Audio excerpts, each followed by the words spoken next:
Bienvenidos, esto es El Español Digital, la verdad sin complejos, nuestro programa La Lupa. Yo soy Paco Ventala y tenemos aquí otra vez a nuestro querido amigo Luis Alberto de la Guía Escobar. ¿Cómo estás, Luis Alberto? Muy bien, Paco, buenas tardes. ¿Todo bien en estas Navidades? Todo bien, gracias a Dios. Bueno, Todo pues, bien.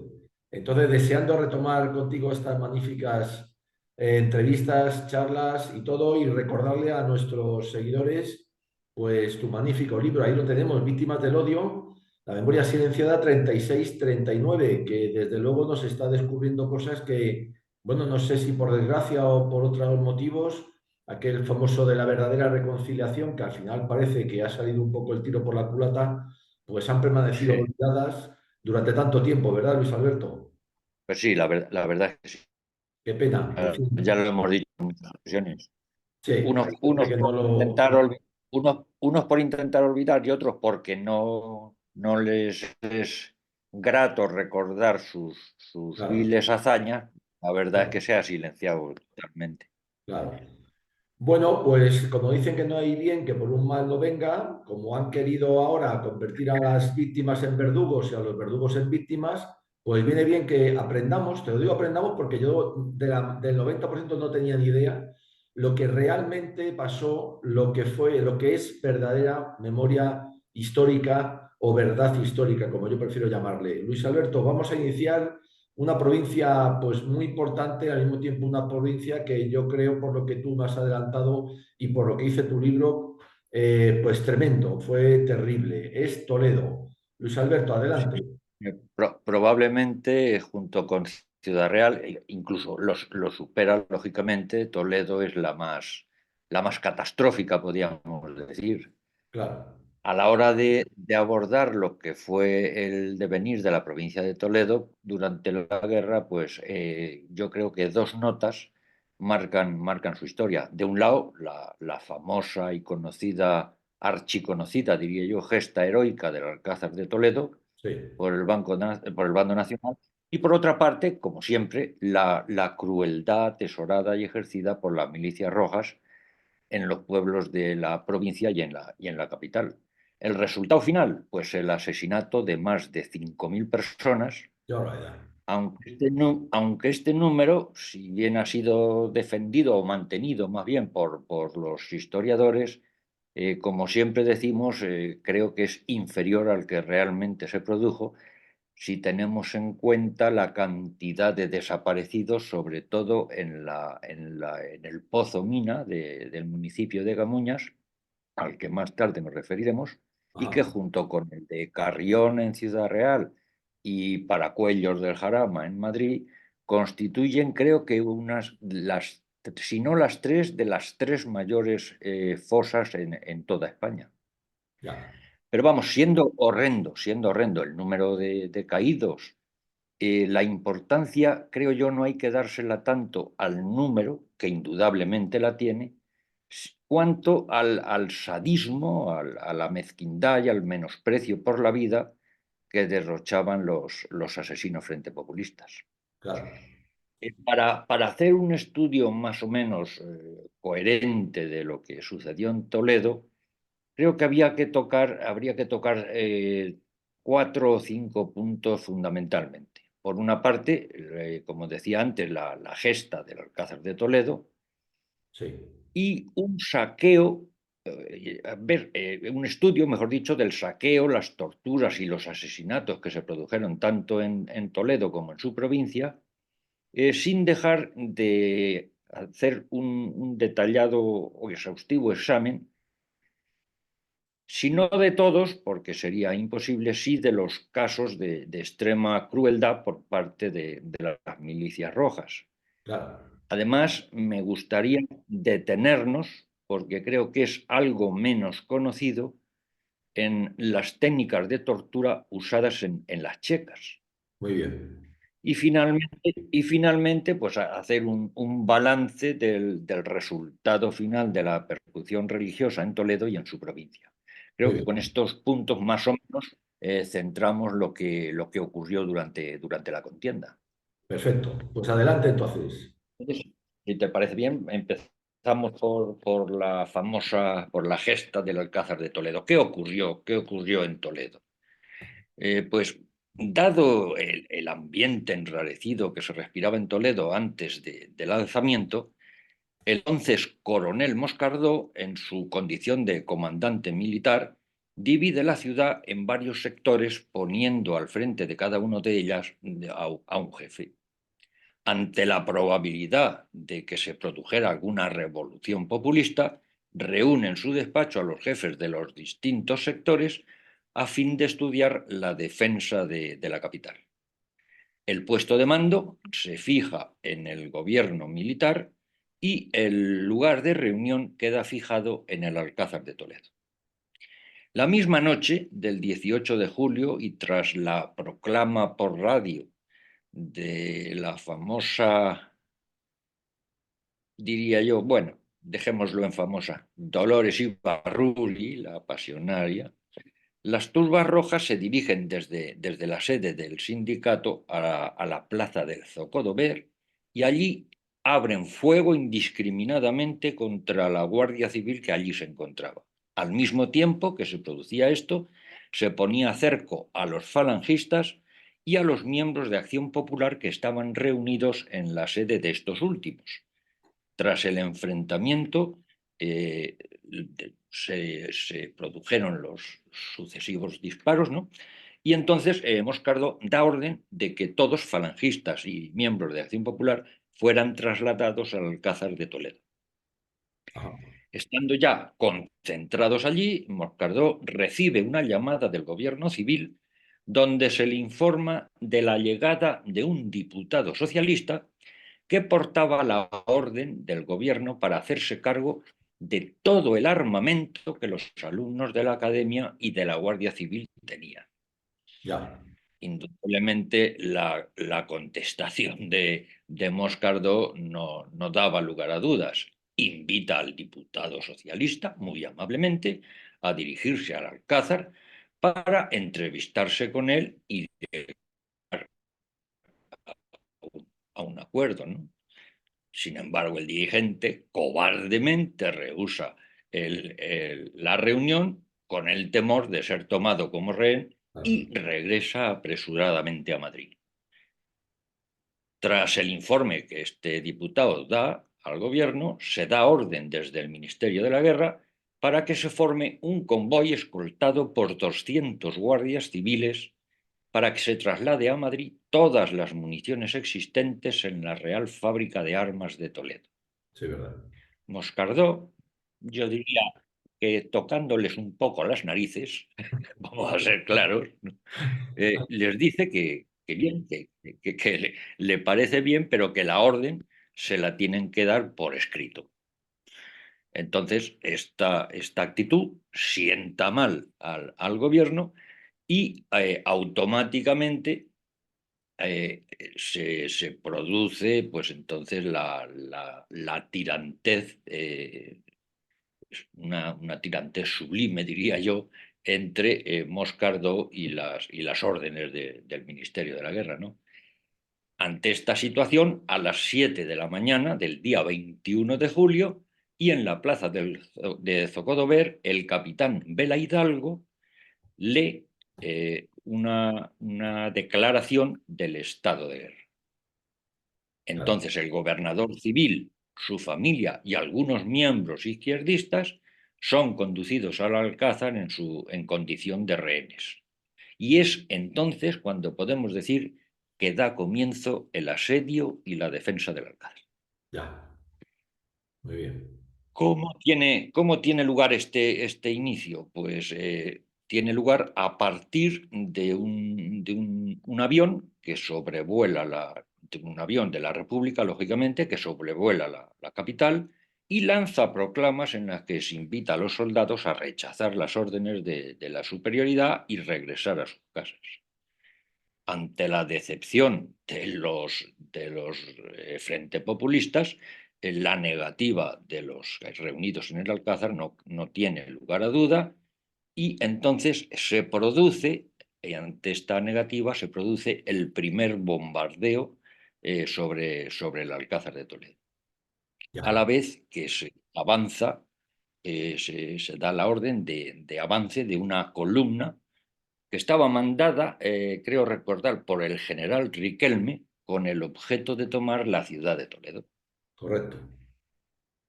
¿Qué ocurre allí? Pues la fábrica de armas, que constituía un punto clave de contención, un punto importante de contención, se rinde sin ofrecer ninguna lucha. Y entonces el Alcázar queda totalmente incomunicado.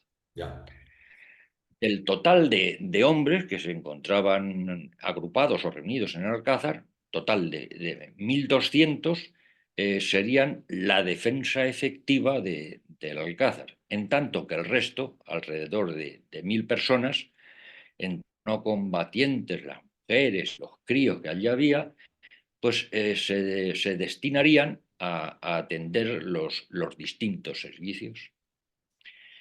En cuanto a los víveres, pues la situación era francamente difícil, porque apenas existían para 5 o 6 días, ya que se disponía tan solo de los que procedían de la academia, que como es natural, al ser el mes de julio, se encontraba en periodo vacacional y lógicamente pues, no se habían repuesto los víveres. Entonces, pues ya digo, había víveres pues, para 4 o 5 días como mucho. Lo que sí tenían, si no un exceso, si sobrada, era el agua.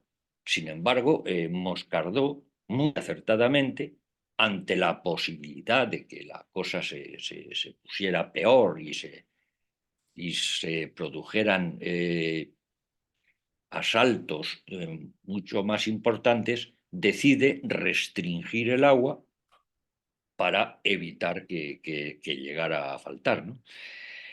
¿Qué ocurre? Pues el pan, otro punto importante. Sin embargo, este no fue el principal problema porque se hallaba localizado dentro un depósito de trigo que era propiedad del banco en las inmediaciones del Alcázar y concretamente en la parte este.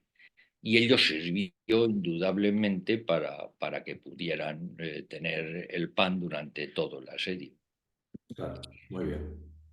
La falta de alimento provocó la necesidad de que los que estaban en el Alcázar tuvieran que alimentarse como pues con los caballos y los mulos de la Guardia Civil. No les Claro, quedaba otra. claro, Y así lo hicieron. Situación que se pudo mantener pues hasta el día 28 de septiembre en que finaliza el asedio. ¿Cómo podríamos decir, cómo se desarrollaba la vida en el Alcázar? Pues el fuego de fusil y la ametralladora era prácticamente constante y los bombardeos no hacían sino abrir brechas que facilitaban la entrada de las milicias rojas que eran una y otra vez rechazadas por los ocupantes del Alcázar.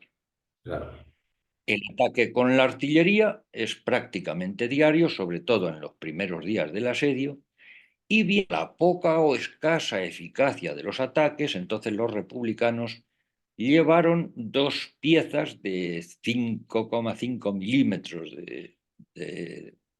que emplazaron a unos 3 kilómetros del Alcázar en la zona conocida como la dehesa del Pinedo, en las inmediaciones de la carretera de Madrid.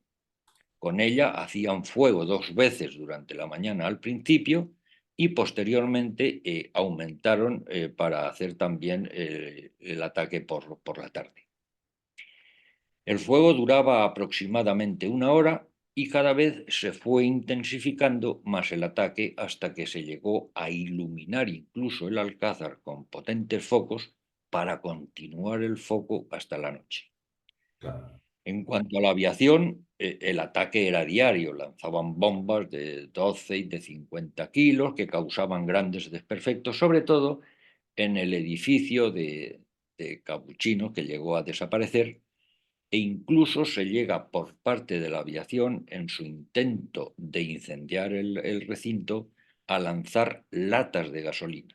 ya, Todo ello les resultó infructuoso. Para el día 18 de septiembre, se buscaba por los republicanos el asalto definitivo al Alcázar, lo que provoca la utilización de minas que los defensores no pueden impedir en modo alguno, y en concreto se había dispuesto en un edificio de la calle Juan Labrador, pues que se bifurcaba en dos objetivos: bajo el torreón suroeste del Alcázar y bajo los cimientos de la fachada oeste y cerca de la Puerta de Carros. Cargadas así con 3.000 kilos de trilita, fueron activadas desde el ayuntamiento mediante explosivo eléctrico, y su efecto fue el de cuantiosos daños materiales y 5 bajas humanas entre los asediados.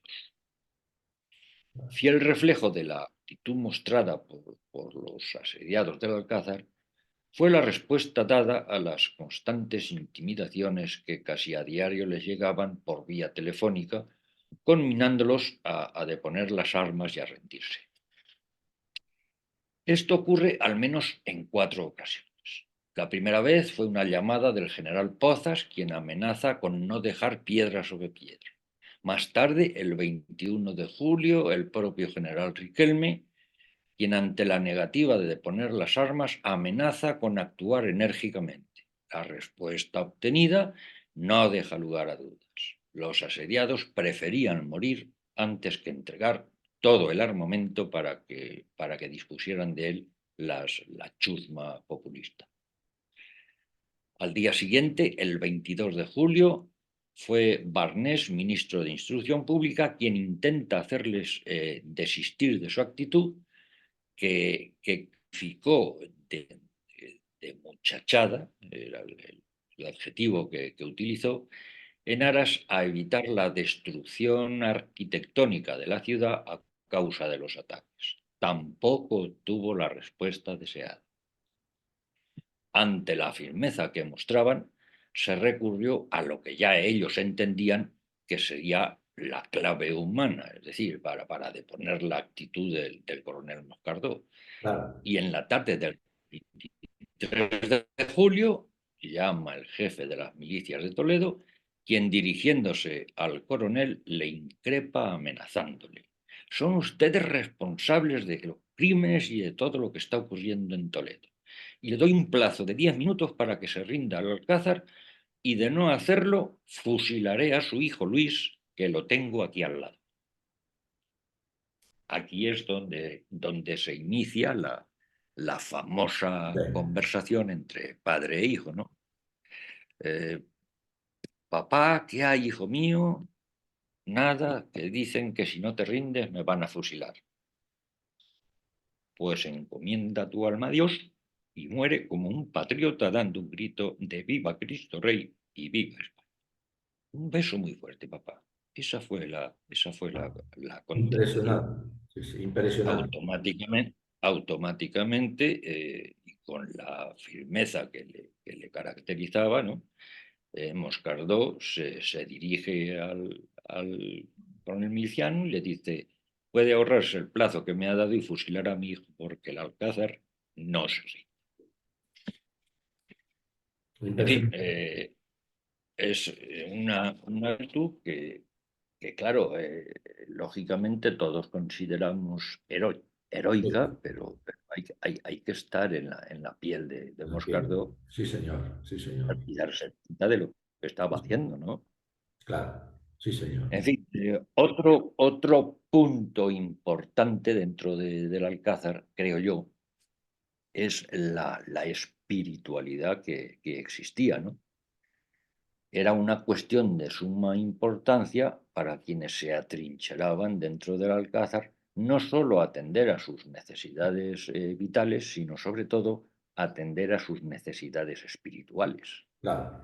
Y esa fue la razón que movió a Moscardó a solicitar ayuda espiritual de un sacerdote que ayudara a confortar a los que allí estaban congregados.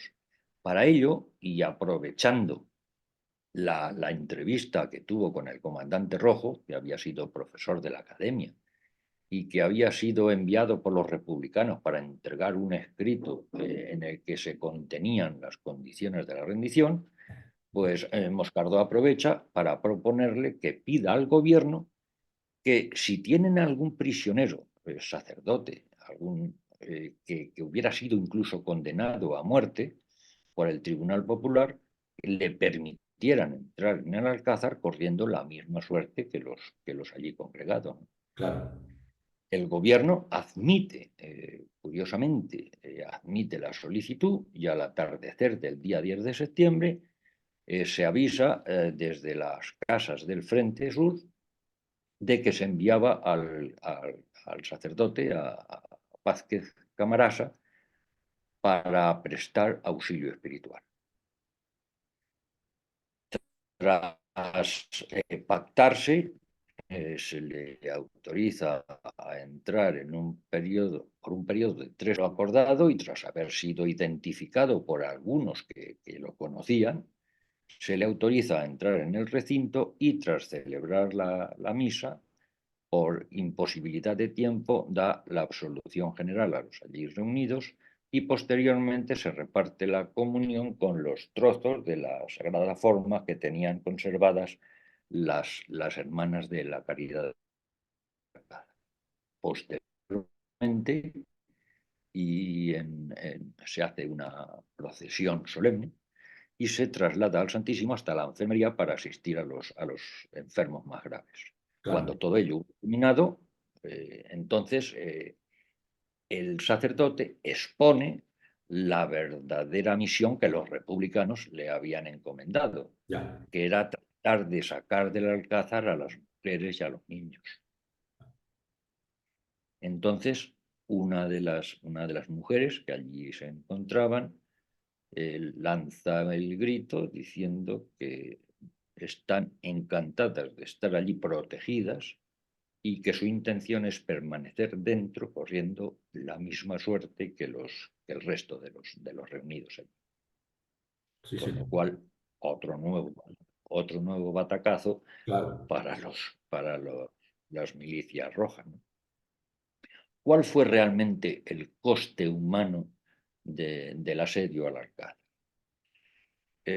En la Asociación de Amigos de la Defensa del Alcázar de Toledo y del Museo del Ejército se da una relación de las bajas señalando el día en que fallecieron y la compañía o formación a la que pertenecían todos ellos, relación que ponemos de manifiesto detalladamente en el libro, pero que no vamos a pasar ahora claro, a recordar nombre por nombre, ¿no? perfecto. Eran un total de 96 bajas. Ya, Después de finalizado el asedio y a consecuencia de las heridas sufridas en el combate, otras 14 personas fallecen a causa de ello. En fin, este, digamos, es el balance final de lo ocurrido en el Alcázar. claro, tremendo, tremendo. Eh, si nos por referirnos ya, haciendo, claro, un resumen, porque no se nos iría el tiempo, lógicamente, eh, haciendo un balance del saqueo, las torturas y asesinatos que tuvieron lugar tanto en la capital como en la provincia, eh, podríamos decir que sin prescindir de otros casos de extrema crueldad, que también veremos, nos vamos a centrar sobre todo en lo que ocurrió en la capital y en los municipios de Mora de Toledo y Los Llévenes. Muy Y bien, más tarde comprenderemos por qué me limito a estos pueblos, o me centro, mejor dicho, en estos pueblos. En la capital toledana, las primeras detenciones se hacen en la tarde del 23 de julio. Grupos de milicianos empiezan a detener a personas con alguna vinculación política y religiosa. Los primeros, los detenidos por vinculación política, eran detenidos para ser interrogados. Los curas y las monjas eran detenidos para ser automáticamente asesinados. bueno, Las mayores matanzas vienen marcadas por éxitos de los defensores del Alcázar o por propios errores republicanos. Claro, Ejemplo, el caso de la noche del 22 de agosto, en que la aviación nacional sobrevuela a baja altura el edificio, arrojando al patio suministros para los sitiados. En respuesta a ello, entonces, dos aviones republicanos automáticamente bombardean intentando derribar el muro del Alcázar. Pero tienen un fallo de cálculo y las bombas, en lugar de impactar en el Alcázar, impactan en la vanguardia frente populista, causando decenas de muertos. claro, Como represalia, entonces los milicianos asaltan la cárcel de Toledo esa misma noche y sacan a 70 presos que fueron atados por parejas y llevados a la puerta del Cambrón, donde se encontraba emplazada una ametralladora, y automáticamente fueron todos fusilados. claro, Los... claro. Otro punto importante, Mora de Toledo sufre su peor etapa a partir del 19 de mayo del 37. Y volvemos a lo que decíamos en capítulos anteriores. No era el año 36, Claro, no era en los inicios cuando todos eran grupos de exaltados, no, no, estamos claro, hablando de mayo del 37. Había claro. pasado prácticamente un año. Pues en mayo del 37, Enrique Lister, famoso comunista al mando de la 11 División, se pone al mando de las milicias rojas, siendo el responsable de más de 60 crímenes, él personalmente, Qué barbaridad. y que él mismo llega a reconocer y a justificar con una frialdad absoluta. Concretamente, decía, y lo leo textualmente, Sí, hubo que crear un tribunal en Mora de Toledo y tomar algunas medidas muy serias. Luego me acusaron de que si yo había fusilado y tal y cual. Y yo he respondido que sí, que yo he fusilado y que estoy dispuesto a hacerlo cuantas veces haga falta. fíjate. Porque yo no hago la guerra para proteger a los bandidos ni para explotar a los campesinos. Yo hago la guerra para que el pueblo tenga libertad. Me gustaría analizar esta última palabra, ¿qué era la libertad para Lister? Claro, Bueno, efectivamente. Sí, es que vamos. En tremendo. fin, al jefe de correos de esta localidad, de Mora de Toledo, aunque en principio le permiten marcharse del pueblo, más tarde lo capturan y es llevado al cementerio de un pueblo próximo, donde le maltratan y le cortan varios miembros de su cuerpo Qué antes de barbaridad. fusilar. Al jefe de falange lo matan con tijeras de podar y a palos. Oh, Después de asesinarlo, es llevado al centro de la población y quemado en presencia de los vecinos. O sea, es una crueldad qué barbaridad. fiesta. Tremendo. En fin, respecto al resto de los asesinados en Mora, según se acredita en la exhumación de los cadáveres, pues las víctimas sufrieron horribles mutilaciones, probablemente antes de morir. Es el caso, entre otros muchos, de la madre Cándida, en cuyos restos sus familias apreciaron que tenía el cráneo hundido, posiblemente por un golpe de hacha. Claro. La mano derecha estaba separada del brazo y le habían cortado uno de los pies. Qué barbaridad. Tremendo. Al dueño de una fábrica, al que sacaron una noche con dirección al cementerio de Manzaneque, le cortan las orejas y le hacen varios cortes en la cara y en el cuerpo. Incluso hay testimonios que cuentan los más ancianos que todavía recordaban, después de tantos años, los espeluznantes gritos de los torturados. Claro. Tremendo. Otro punto de barbarie fatal, pues sería el caso de los Yévenes, en que la represión republicana actúa con una violencia especial, diría yo. démonos cuenta que de un total de 6.000 habitantes, apenas pasaba de 6.000 habitantes, cuando comienza la guerra civil, son asesinadas más de 180 personas. Qué barbaridad. Entre los religiosos se asesina, como es lógico, al párroco, a don Jesús Martín Díaz, al coadjutor de la parroquia local, al coadjutor de Herrera del Duque, de Badajoz, que pasaba unos días de descanso en su localidad natal, y a los sacerdotes, don Miguel Torija y don Ricardo Marín. Para este último, para don Ricardo Marín, los comités de las milicias locales se desplazaron hasta el municipio de Yepes, donde se encontraba detenido, para ser ellos mismos quienes le dieran muerte. No se fiaban de sus compañeros de decir lo tenéis que matar, no, no. Fueron ellos mismos para cerciorarse de que le daban muerte. Qué barbaridad. En fin, en el municipio había también un importante núcleo de miembros de la CEDA, no solamente falangistas, aquí había un importante grupo de la CEDA, contando con los simpatizantes afiliados y los cargos electos durante la República. Claro, Todos ellos 41 personas que representaban la totalidad del partido en los Llévenes, fueron asesinados. qué barbaridad. También mártir el capellán personal del marqués de Cañada Honda, que fue martirizado y asesinado junto al propio marqués y a su hijo y a su Ya, yerno, qué los barbaridad. tres.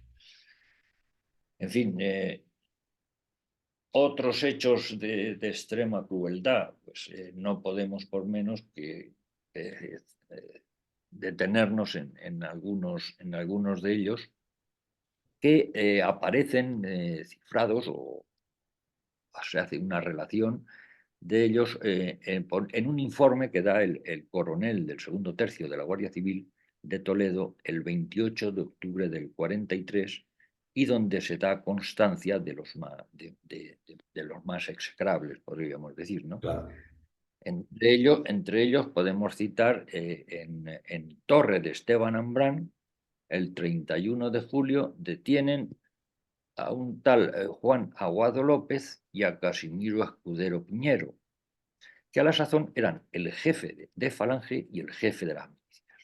ya, Ambos son paseados por el pueblo y atados a una farola de la plaza, donde milicianos, milicianas, los críos, allí todo el mundo, les pegaban y además les pinchaban con leznas. O sea, los estuvieron expuestos para, en fin. Más tarde son encarcelados hasta la madrugada del 2 de agosto, en que junto a otros dos detenidos son conducidos hasta el monte Alamín, donde son bárbaramente ultrajados antes de ser asesinados. En ya, concreto, al que era jefe de Falange, a Juan Aguado, antes de darle muerte, le cortan el pene y los testículos. qué barbaridad. Y después se los meten en la boca. Qué barbaridad.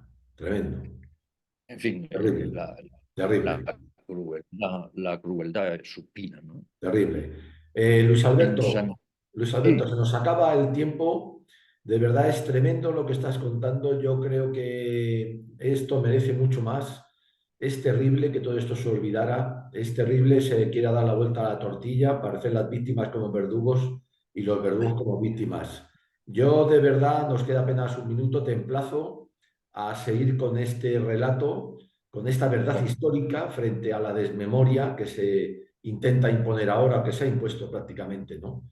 Porque yo creo que sí, nuestros sí, jugadores tienen derecho y tienen y a tener y a saber todas estas cosas, que vuelvo a repetir, siguen en tu libro con mayor detalle, porque lógicamente, pues las cosas son así, ¿no? Entonces, Luis Alberto, de verdad que la labor que estás haciendo a mí me parece encomiable, la labor que has hecho con tu libro es magnífica y yo, pues eso, si tú quieres te emplazo para que en próximas sesiones sigamos con Toledo, porque yo creo que es importantísimo. ¿Qué te parece? perfectamente, porque es que además es que es necesario que se conozca, porque es que es antesala claro, del claro, posiblemente nos espera. claro, claro, claro, Es claro. muy, muy parecido. Efectivamente, efectivamente. Pues nada, Luis Alberto, de verdad, muchísimas gracias. Seguiremos con Toledo siguiendo conociendo estos horrores, que son verdaderos horrores, propio de, no de seres humanos, sino de seres inhumanos. Y de verdad, muchísimas gracias por tu labor. Un abrazo muy fuerte, Luis Alberto. Otro muy grande para ti, Paco.